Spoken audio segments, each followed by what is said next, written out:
Hi, this is Senator Scott Kawasaki. I'm here in Juneau on Sunday afternoon. Tomorrow we approach the 70th legislative day, which means we have 20 days bound by the 90-day session and then another 30 days in order to complete our work. As you know, the legislature has just received a budget from Governor Dunleavy. This budget was received just 5 short weeks ago. We're delving through those numbers. While there aren't a lot of people here in the Capitol today, many of my colleagues, both in the House and the Senate, have decided to go to their hometowns and talk to you in town hall meetings. This is appropriate. This is what we should be doing. The legislature, from time to time, needs to go back to their constituents, go back home, not sequester themselves right here in Juneau just for those days, and really reach out. So I'm really proud of my folks who are up in Fairbanks right now. Representative Adam Wool is up there, Representative Tammy Wilson, and Representative Bart LeBon, whom I share a House and Senate seat together with. So I just wanted to say that this budget, it's a work in progress. We know that of course, the governor gets to introduce a budget, but the legislature gets to work on the details of that budget. This budget is not a final document until the legislature presents it back to the governor. The governor can then have an opportunity to veto certain portions of that budget that he feels are not appropriate. This legislature has committed itself to education, healthcare, public safety, ensuring that we have a strong permanent fund dividend program, and many other things. And we're listening to constituents across the state on their priority issues as well. So it's not a done deal, and what I just wanted to make sure that folks knew is that we need your input. We constantly need input from the public in order to make sure that we've got a great budget, and a budget that you can be proud of, and a budget that supports Alaskans and supports Fairbanks and supports the various things that we need. So I just wanted to, I took a couple of questions here last time. I'm going to take a couple of questions today. I had questions from folks across mostly interior Fairbanks area today, and I just wanted to try to answer them online for them. First, I have Debbie in Fairbanks. She says, my mom has Alzheimer's and lives in the Fairbanks Pioneer Home. My husband and I have a good job, but won't be able to afford her care if the prices are to increase to $15,000 per month as proposed by Governor Dunleavy. We have a mortgage, kids in college. I'm terrified of what the budget cut to the home would do to the family, and urge the legislature to fight these cuts and ask what you are doing to protect the elderly. I just want to thank Debbie for that question. Once again, this legislature has been served a budget and some programmatic changes, one of which has to deal with the Pioneers Home. The governor has said that he wants the Pioneers Home to be basically the costs of the Pioneers Home to be covered by the residents of the Pioneers Home. I can say from history, and we've delved back into the history, Pioneers Home just had its 100th anniversary just this year, that it was never meant to be a profitable industry. The Pioneers Home was meant to protect seniors in their late ages.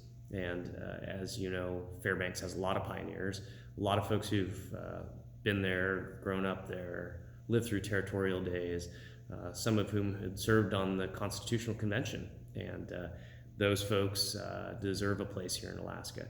I don't want to see our seniors move from Fairbanks to go to Arizona or Florida.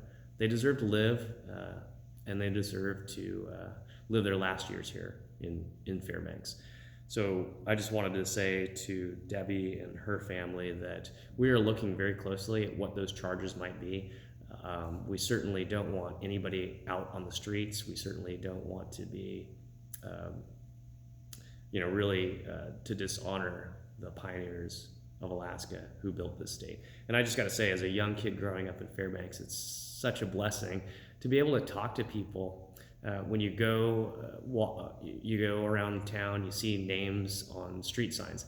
These street signs are named after people who built Fairbanks, and some of them are still living today. and some of them are still living at the Fairbanks Pioneer Home. So it's a priority for me. Protecting our senior citizens is a priority to me. One other point to make is that senior benefits is another benefit conferred to the seniors in Alaska who need it the most. It was a program that had been designed after the longevity bonus went away, and it's a program that really helps our seniors stay in place, live in Alaska, and again, be able to participate in the things that we do. Those cuts proposed by the governor, I think, are untenable. I can personally say that being a sponsor of the bill to restore the senior benefits program for the next 6 years, just last year, and it was by bipartisan support, unanimous support, that is another thing that we will be fighting for. I'll continue to fight for our seniors. It's what I do, and it's what I hope that the rest of my legislative colleagues will also do with me. Carlos in Fairbanks says, Dear Scott Kawasaki, I am an Army veteran who's been living in Fairbanks since retirement in 2009. I recently read the Newsminer article about the Army launching an inquiry into the spike in suicides at Fort Wainwright. Suicide is already a terrible problem for veterans and active duty service members, and I've been concerned for a while about the lack of mental health resources for the military in Alaska. I'm writing to urge you to do something about this problem. I am pleased to see your efforts with extending the Suicide Prevention Council, and I encourage you to work with the governor and other legislators to address this problem of military suicides. And Carlos, I appreciate your service to our country, and appreciate that you're decided to live in Alaska. Fairbanks and Alaska has been blessed with a number of veterans who remain in Alaska because you come here and you only plan to stay for 3 years, and the family decides this is home. We want to make sure that this is a good home. I could tell you on the suicide front that it is a problem and continues to be a problem. Suicide statistics are something that the state records right now currently, and the Suicide Prevention Council is a major piece to that. Suicides are double what they are in the rest of the United States in the state of Alaska. If you add in the population of Alaskan Native males, that's 5 times more likely to commit suicide than our counterparts in the rest of the United States. And if you serve in the military, this doesn't matter whether you're in Alaska or in other states, a person who has served in the armed services is almost twice as likely to commit suicide than a person who has never served in the military. These are staggering statistics that need to be addressed. One way is to ensure that we have a good social service network and a good mental health treatment network for those folks who both serve and for all Alaskans. One thing I just wanted to say about this budget is that a lot of the mental health services that have been provided so far are in jeopardy, and that is not going to do well when it comes to improving our outlook for both our service members, the Alaska Native populations, and just regular everyday Alaskans. And I just wanted to say also that because I represent the Fort Wainwright area and in Fairbanks, it's important to me to hear about these stories. Once again, Carlos, I wanted to thank you for that. I believe that my piece of legislation dealing with the Suicide Prevention Council will pass. This legislation is supported by 17 of my colleagues in the Senate. That's 17 of 20 members. That's usually unheard of, but I just wanted to, once again, thank you for your service to our country, and thank you for bringing up this important issue about suicide in Alaska and with our veteran population. Let's see, we've got Mark in North Pole. I'll say, Dear Senator Kawasaki, I do not live in your district, but I'm writing to you because I am the parent of two teenagers. My eldest daughter started college at UAF this fall and is currently pursuing a bachelor's degree in biology. We ultimately chose to send her to UAF because of the affordability. My youngest daughter will be applying for colleges this next year. Her sister has been having a great experience at UAF, but as a parent, I can't encourage her to go to a school that is constantly under the threat of being erased. My wife and I can't afford to send our daughters out of state, And I don't want them to have to take on this debt and loans if tuition begins to skyrocket. I'm writing you to ask, what should I do? And what is the legislature doing to protect the University of Alaska Fairbanks? Thank you, Mark, very much, and to your family, and to future Nanuks that decide to go to the University of Alaska Fairbanks. The only reason why I'm here today is because my parents in graduate school in the 60s decided to come to Alaska, a state that has a first-rate institution of higher learning. My father studied sciences and went to the Geophysical Institute. My mother studied speech and English and got her degree to become a teacher. This is an important institution for us all, and while our kids can go to other schools across the United States, a lot of those kids don't come back. It's what a lot of us refer to as the brain drain. It's an important thing that we need to make sure doesn't happen to our state.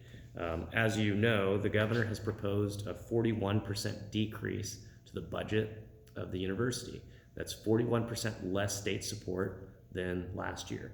The previous governors, previous administrations have had to do what they had to do and reduced the amount of state support to our state university.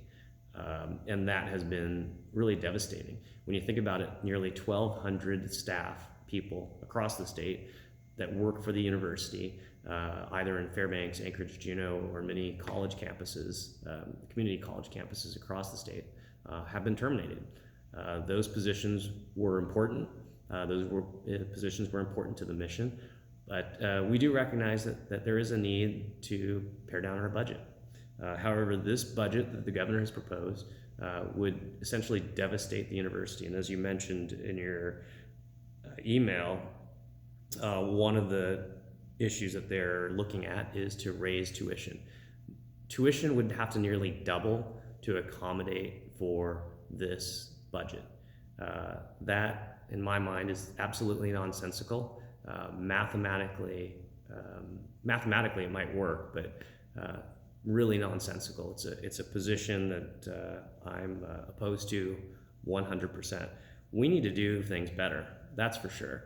And this university provides so much for our students, so much for our talented in-state college or in-state high school graduates, and brings a lot of money to the table. When we talk about research, the University of Alaska Fairbanks, University of Alaska Anchorage, and Juneau bring in a massive amount of research dollars from not just the federal government, the FDA, NASA, those organizations that you've all heard of, but it brings a phenomenal amount of money in from private donations from across the globe, really.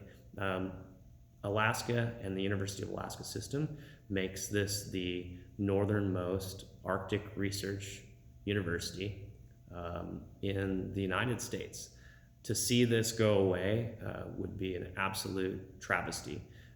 It is unfounded in the Constitution. In fact, the Constitution is very specific about it, that the state of Alaska should have a University of Alaska statewide system run by the Board of Regents. And the goal is to grow our own, to ensure that we have students up here that come up to Alaska or or live in Alaska, become the leaders and future leaders of tomorrow. So we are looking to protect this university. I will say that the House, which has the budget right now that we're talking about, decided to restore most of the funding. And actually, I believe that Representative Adam Wool introduced an amendment to that budget to actually increase the budget slightly. We're not sure what it's going to look like when it comes over to the Senate, which will be an issue of debate in the last 20 days or probably longer during this budget cycle. But we want to continue to hear from you, continue to hear how your daughters are doing, and just ensure you that this university is here to stay. And we are fighting hard, not just for the university, but for our seniors, for our service members who are committing suicides, for a mental health budget, for the things that we care about. Alaska is worth fighting for. And while this budget, I think, is misdirected, misguided, I think it's unconstitutional and is immoral, we're going to continue to do what we can to ensure that a budget that passes will will help us all and will help Alaska.